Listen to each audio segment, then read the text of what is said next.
Welcome to Sinister Heroes. I'm your host, Danny Iniquitous. Thank you for tuning in. If you're new to the channel, this is a channel about Dungeons and Dragons where we try and take a darker tone with everything we do here. So if you like edgy kind of content, definitely hit that like and subscribe button. A big thank you to our Patreon supporters. We love you guys. Thank you so much for supporting the channel. What you do for us is absolutely amazing. And a big thank you to our good friends over at Critical Failures, where we're part of a live stream that happens every Wednesday. Check us out on Twitch. It's also streamed on YouTube. The links to both of those is in our description. Without further ado, we're going to jump into this week's video. We're going to talk about the Four Elements Monk. The Four Elements Monk comes to us from the Player's Handbook. This is a very difficult monk to kind of play. It is very like Avatar-like, and there's a lot of inspiration drawn from that series and show. So if you've checked out the live action or any of the previous movies or the actual show when it was on, you'll see a lot of those elements brought into these characters. Especially its abilities. That being said, it is one of the more hated monk classes. It's part of the reason why the monk gets such a bad rap. It's very difficult to kind of maintain this the way it was originally intended. I think 1D&D does a better job with the monk overall. I think this requires you to be a little bit more purposeful in your choices and your disciplines. You have to kind of have a good idea with what you're doing and understand where you are level-wise and how it kind of functions for you. I think a big portion of this is kind of lost in the misconceptions of spells and their purposes for characters that aren't full casters, because you do get a lot of spells with this. So you are kind of a gish monk, where you are kind of a traditional monk, but you do have spell casting abilities kind of intertwined with the way you use your skills. And it is a big consumer of your ki, because it just requires so much of it as you do any of these abilities. So you kind of are really weighed heavily on your choices, because you have to manage your normal ki for flurry of blows, stunning strike, step of the wind, any of those abilities that normally constitute the monk being incredible. On top of that, the disciplines also pull from that pool, so you do get a different kind of opportunity to have to juggle all of that. So the way the Four Elements Monk works is you only ever get one subclass ability, and that's Disciple of the Elements. When you choose this tradition at 3rd level, you learn magical disciplines that harness the power of the four elements. A discipline requires you to spend ki points each time you use it. You know the elemental attunement discipline and one other elemental discipline of your choice. You learn one additional elemental discipline of your choice at 6th, 11th, and 17th level. Whenever you learn a new elemental discipline, you can also replace one elemental discipline that you've already known with a different discipline. Casting elemental spells. Some elemental disciplines allow you to cast spells. So you do follow all the normal class spell casting rules for that. It does count as spells, but you don't need to provide material components for it. Though I don't think any of the spells that you do have access to have material components that cost gold. You don't need any of them. Once you reach 5th level in this class, you can spend additional ki points to increase the level of an elemental discipline that you cast, provided that the spell has an enhanced effect at a higher level, as Burning Hands does. The spell's level increases by 1 for each additional ki point you spend. For example, if you're 5th level monk and use Sweeping Cinder Strike to cast Burning Hands, you could spend 3 ki points to cast it as a 2nd level spell. The base cost is 2, plus 1 to up its damage, up it to the higher level casting. The maximum number of ki points you can spend to cast a spell in this way, including its base ki point cost and any additional ki points that you spend to increase its level, is determined by your monk level as shown on the spells and ki point table. Basically 5 to 8 you can spend a maximum of 3 on one spell, 9 to 12 4, 13 to 16 5, and 17 to 20th you can spend 6. So a lot of that is just really very confusing, and it is even fun to read over, but basically what this means is you do have a limit to how high you can upcast spells that you get from this ability, but the 4 elements, disciplines are, it's a lot to kind of take in. First and foremost, you need to really read through these abilities in order to make them work. It's a little difficult, some of the abilities, to understand kind of how they work really well, because it's just very confusing sometimes. It's a lot to understand. It's a lot to juggle. You're a melee class. You basically work as a striker, and now you have to constitute how to put these spells together. Now you can easily tie in some of these elemental skills to certain personality traits, and kind of follow that avatar kind of layout that they have for their characters. Or you can kind of use this as like a manifestation of your own connection to your martial arts and how like the energies flow through you. This is a very, very like traditional martial arts movie kind of a character, because it does incorporate a lot of different elements from a lot of those older movies.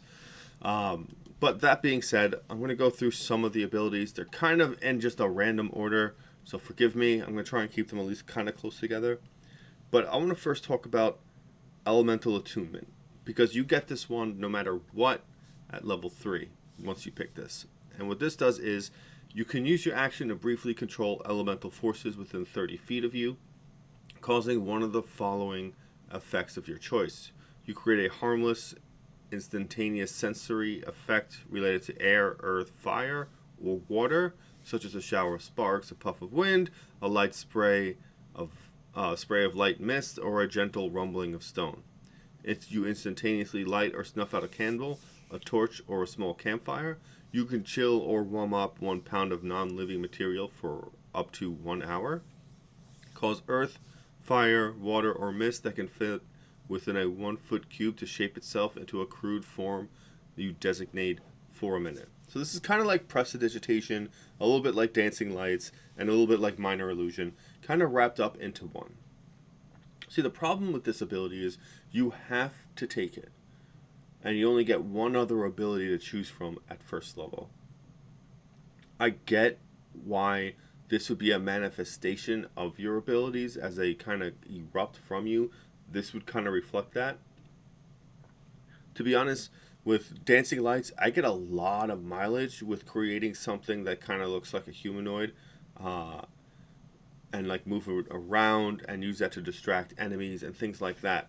But this, you don't really get to move that around. You kind of just create this shape for a minute.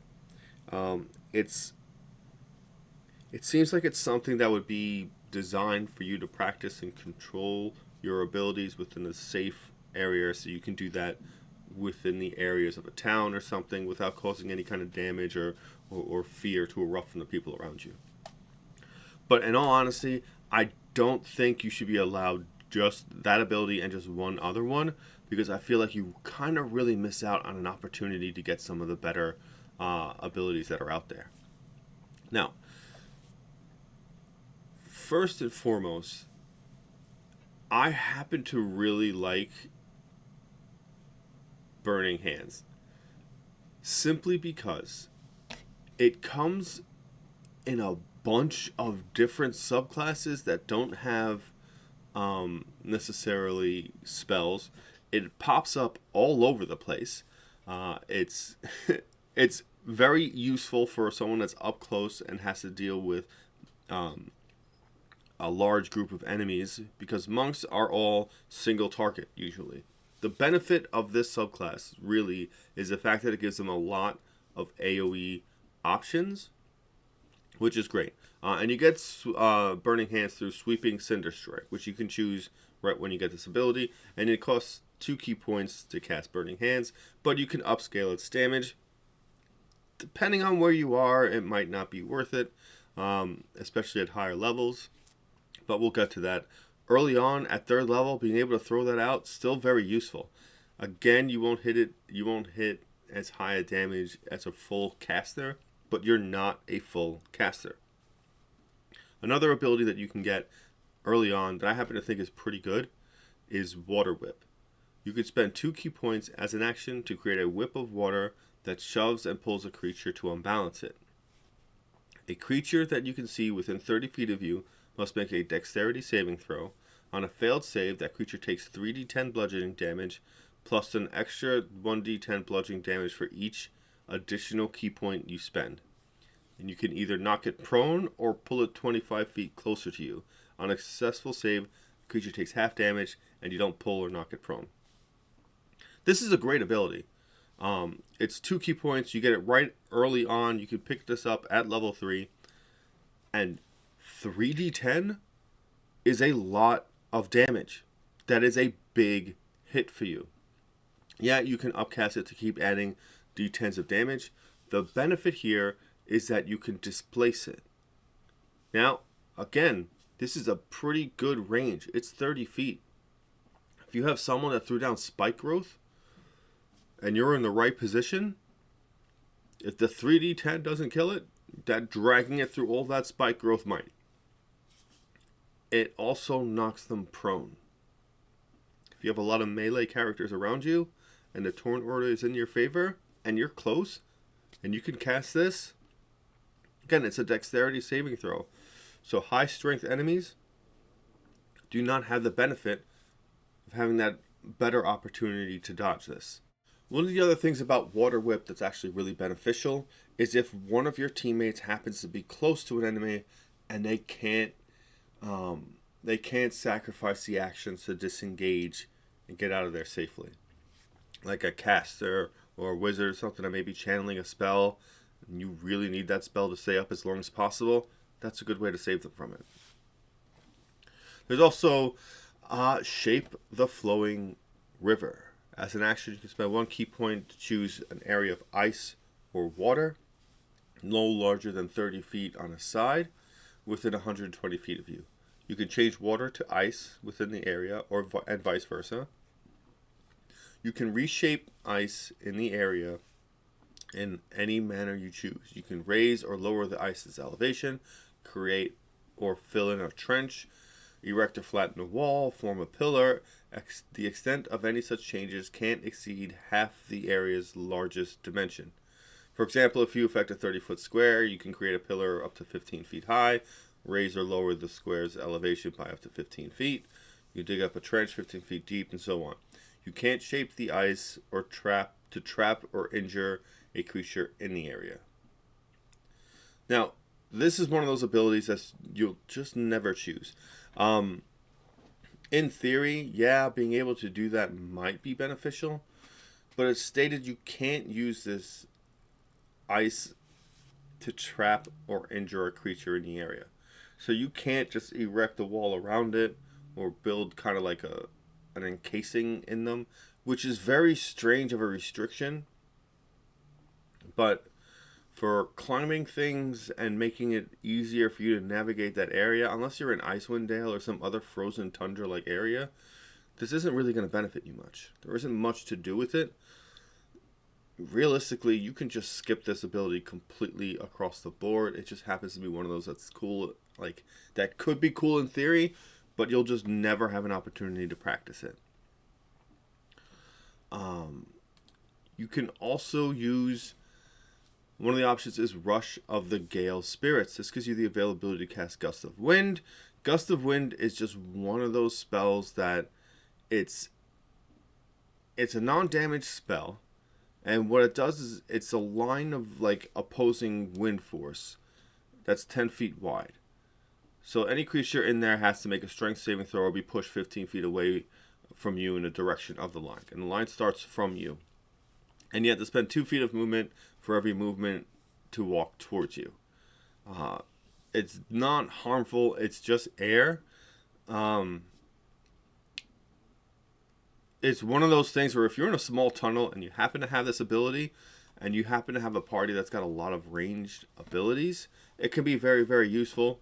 Be honest, it's a very hard spell to get a lot of mileage out of. You have to be really, really dedicated to it to make it kind of work.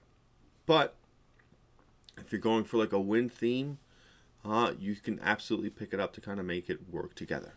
or kind of like fill out that kind of like aesthetic or a theme behind it. Another spell you gain, well, another ability you gain, especially early on, that I happen to be really, really favoritive of, is Fist of Unbroken Air. You create a blast of compressed air that strikes like a mighty fist. As an action, you can spend 2 key points and choose a creature within 30 feet of you. The creature must make a strength saving throw. On a failed save, the creature takes 3d10 bludgeoning damage, plus an extra 1d10 damage for each additional key point you spend, and you can push the creature 20 feet away from you and knock it prone. On a successful save, the creature takes half as much damage, and you don't push it or knock it prone. This is the counterpart to Water Whip, where Water Whip will pull you closer. Fist of the Unbroken Air will push you further, will push the enemy further away. I like these abilities. They work very, very well. They do have a big range of 30 feet each, and if they succeed, they still take half damage, so it feels like you're still getting something out of it. It's that very, very cool like anime moment where the character kind of just like throws a punch in the air and it still hits the enemy from like further away, and they just have to suffer the indignity of it. I think it's great. I think it's cool. It knocks you prone. If you're fighting something that has wings and doesn't have hover and you knock it prone, it plummets to the ground. Being prone benefits obviously any kind of melee counterparts that you have.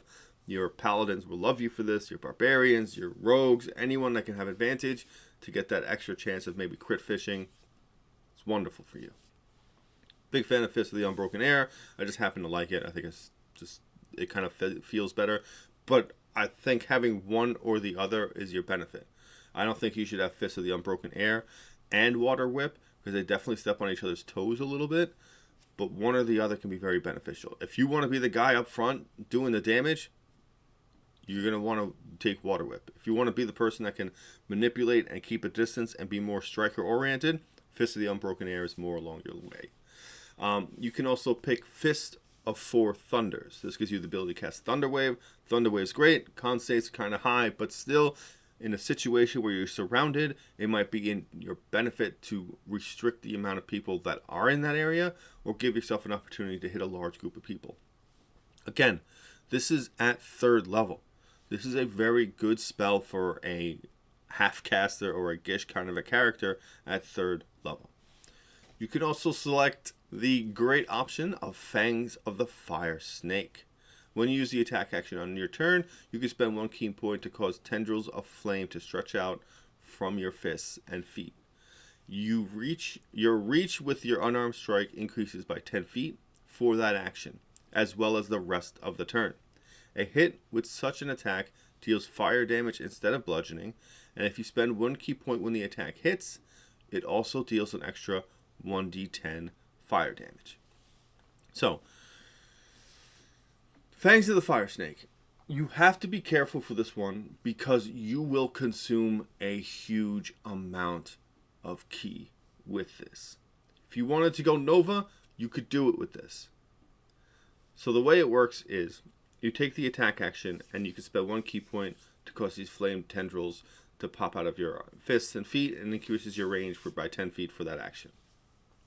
And as well as the rest of the turn. That's the key point, as well as the rest of the turn. So, if you say you're 5th level, you attack, you put this on, you get 2 attacks, and you decide to use Flurry of Blows. You can put this on with 1 key point, and if you hit with all of those attacks and spend 4 key points on it, you'll do an additional 4d10 damage on top of your normal attack damage. And that's really where it comes into. That's really where you consume a huge amount of key points. Because at 5th level, that's it. That's all of your key points. That's all... that's all your key points. Actually, you wouldn't even be able... You have to be level 6 to do that, because you'll chew them up just being able to cast them. But that's an additional 4d10 damage by the end of that attack. It's a lot of damage, especially kind of that early in the game. not counting any kind of magical items you might have or any kind of special things going. But it will chew through your key points. If you want to be like, you want to feel like a barbarian, you can go through it like that and just kind of raise your way, your anger into this kind of fire motif around you, and kind of really have that kind of passion that comes with fire grow into this ability and cause that to happen. It looks cool, it feels cool, it's a good hefty amount of damage. The higher level you go, the less of a key point restriction it is, but it still always adds additional damage, which is great for upping your damage per turn. All those abilities that we just went through are available to you when you hit 3rd level. Now we're going to go into the ones that require you to be 6th level in order to gain. These would kind of fit into where that 6th level subclass ability feature comes into play. But again, with the 4 elements monk, all you do is get newer disciplines. So first and foremost, we're going to talk about Clench of the North Wind. This lets you cast Hold Person. Now, Hold Person is a great spell. If you manage to get it off, it can be a combat ender. It is distinctly powerful. Now, you are a monk, so your priority for casting spells is different from a normal spellcaster. A normal spellcaster like a wizard or a sorcerer or a bard or somebody that happens to have this spell, throws it out, it's more beneficial to them than it is to you. The reason being, as a monk, you will be up close. You will be fighting enemies. You'll be in melee. You might fight multiple enemies at the same time. The chances of you getting hit is pretty high. You're designed to get hit a little bit. That's part of your character. But the availability for you to maintain concentration because of that is significantly harder than it would be for a wizard or a bard or a sorcerer or something that's always in the backfield. It's a cool spell. It's a hard spell to land sometimes. But for a monk, I'd stay away from it. I don't think it benefits you because of the amount of concentration you need just to be able to hold on to it. That being said, how you cast it could be cool. You could do a Fist of the North Star thing where you can kind of like hit a whole bunch of pressure points. But again, you're under a lot of pressure to keep that up if you have it. And when you don't, it's going to feel like a failure to you. And that's kind of one of the things that'll take away from this class. And you don't want that. You don't want to put yourself in a situation where you use this ability that costs a lot of key points to have very little benefit out of it. That being said, one of the other abilities you can get is Gong of the Summit. And you can spend 3 key points to cast Shatter. This is, I'm partial to Shatter anyway. I just think it's a cool sounding spell. I like the way it kind of gives you that opportunity to do a little AoE in a small form and be very, very damaging to things that aren't human, inanimate objects like golems and constructs and things like that. Personally, I think that's great. Being a monk, you will be in situations where you'll be outnumbered. If you can position it well, Shatter is a good circumstance for you. It's easy to hit, it's a quick AoE, and you don't judge an AoE's damage comparable to your damage per round based on what the number of dice is. You base it on how many enemies you hit. And that's where the damage comes from. That's how you kind of have to analyze these damage per rounds when you're hitting with AoE spells. The more enemies you hit, the higher damage. It significantly outweighs you just regularly running up and tunneling someone. And that actually is it for level 6 required spells or abilities here, which is interesting. You do get a couple of cool choices. I happen to like Shatter. You gain access to 3 more options. And that is Flames of the Phoenix, which lets you spend 4 key points to cast Fireball. Now, again, you are a character that's 11th level gaining the ability to cast Fireball. We're now, wizards and sorcerers are dealing higher level spell slots and abilities, so your damage with Fireball will never compare to their damage. But you're not supposed to compare Fireball for a wizard the same way you compare it to fireball for a monk. As a monk, you don't have many AoE options. Unless you selected them here, you really don't have any. This gives you an opportunity to circumvent that and be actually able to use those abilities and hit AoE and help to kind of curve out a big part of your kit that seems to be empty. Fireball for a monk at 11th level is still very viable. It won't be as strong as a higher level wizard or sorcerer casting a higher level spell, but for a monk, it's beneficial to you still. Hitting that huge AoE is still viable. This is something you want to use like first or second turn in combat, simply because that's the best opportunity to have the enemies on one side and your party on the other. And your dexterity base, so you should be going pretty quick in the initiative order. That's your real benefit. You also gain the opportunity to cast, or the opportunity to select, Mist Stance. You can spend 4 key points to cast Gaseous Form on yourself, targeting specifically yourself. Now, in this form, you are just a kind of wisp of air. You could fit into spaces as big as an inch. Everything you carry turns into that. The caveat is, you can't attack. You cannot use items. All you do is float and move about 10 feet per 6 seconds. Meaning you're significantly slower. Now, I don't understand why you would want this spell as a monk. Given, if they gave you the ability to cast this but still attack, that would be a super strong ability.